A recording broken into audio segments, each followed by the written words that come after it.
Good evening, Zikhona. Tell us, what are you seeing in front of you right now? What we have behind us is the picture of the scene for you. I'm going to step out of shot and ask Muraga to get us the shots of the actual accident.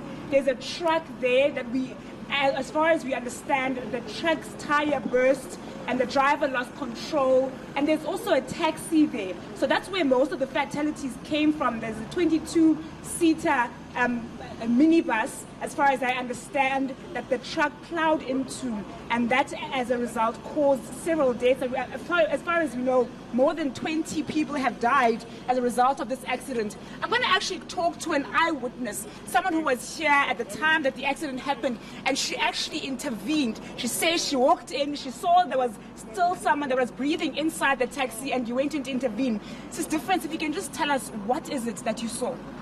Ke rile ra ha ke ntse mo le ke emetse bana ba sekolo bana ba ka ba sekolo traga e itha so high class so ke utlwa boom ha re boom ke lebella ko tsileng go etsa hetseng ha ke re in 2 minutes golo itswa mo tsileng e nngwe so mara e catch up mollo ha e catch up mollo ke ya ko ileng hore a gona mollo ke ya kwa ko ivekong e ileng hore e wile ha ke fitha kwa ke kra ileng hore no mo tsileng no gona le Iveko ya masole ale a tswa ha senotswa ra tsamaya ra shenela kwa ko Ivekong ke kirile ileng hore ba botlhe ne ba tlhokofetse mo teng ho setse mme o mongwe so mara ba montshetsa ko masaiti nna re fitla masole ale a khone hore an fe di hand glove because of ne le motho e leng hore ke khone communicate le meole na go betsi this side a tswa a builder ka milomo a tswa bolajo. I have to take the gloves, get the bandage, get the taulo, because of ena hubits. The woman that you saved, is she still alive? Were you able to communicate with her? Yeah, she was. Great stuff. Thank you very much, Sister Difference, for your time. I've also got the MEC of Transport in the province to talk to us about this accident and to give us more confirmed details as to exactly what happened and how many people died. MEC, another tragedy on this road. If you can just tell us, as far as you know, what was the cause of the accident, the official cause of the accident? This is not a tragic but a disaster that has happened to the people of Limpopo. Because what has happened was the truck was traveling N1 North.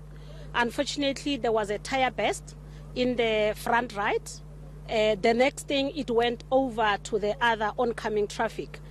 And the 4 other vehicles, unfortunately, were involved in that accident. And one of the oncoming traffic was a taxi, as it was already reported. And unfortunately, as you have said, more than 20 people are considered, but we're still here, we're still checking indeed whether the number is correct or not.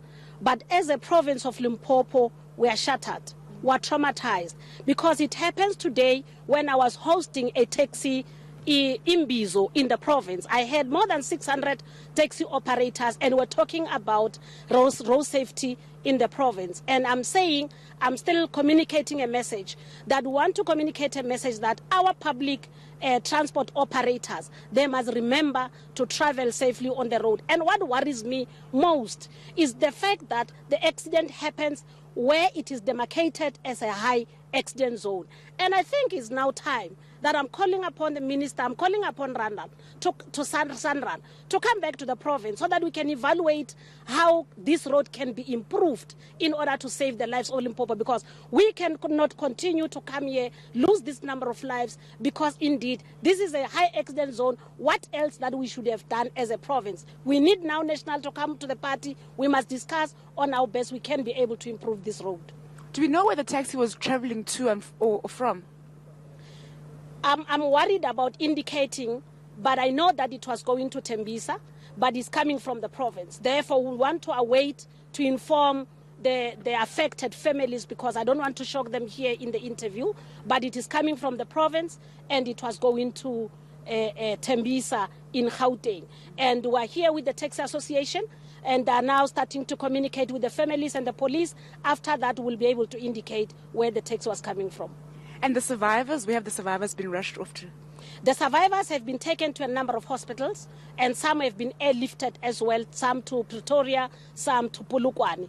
And we think those survivors, they will be able, we hope, that they will be able to really recover soon. What kind of injuries have people sustained? It's bad because you can see that all vehicles, they are badly affected. And some they had to cut to try and remove people who were trapped. It was a bad accident. I can't even say what kind of injuries, but it was a bad kind of an accident. That's why you can see the other vehicle that was bent. Unfortunately, the one with the two people that were in the van managed to get out. Actually, they hit the truck at the tire at the back, and they were able to swerve. And when they swerved, the car caught fire, but they were able to be moved out. They are now in hospital. How many vehicles actually involved in this accident, MEC? 4. 4 vehicles. Yes, thank you. Thank you very much, MEC, for your time. When we arrived here, forensic experts were still removing the bodies from the scene. So you can imagine the kind of tragedy that has hit this road. I think people, as we're standing here, we can actually see bodies behind that minibus taxi. The bodies are still being removed. It's very bad as far as I see. The eyewitnesses on that side are actually the ones that gave me the details as to what happened when I arrived on the scene. They've been sitting here the whole time, very shocked. Like, this is different, the one that we spoke to, very shocked about what has transpired before their eyes. A very bad accident indeed. Back to you, Vuyo. Our reporter Zikhona Chona, of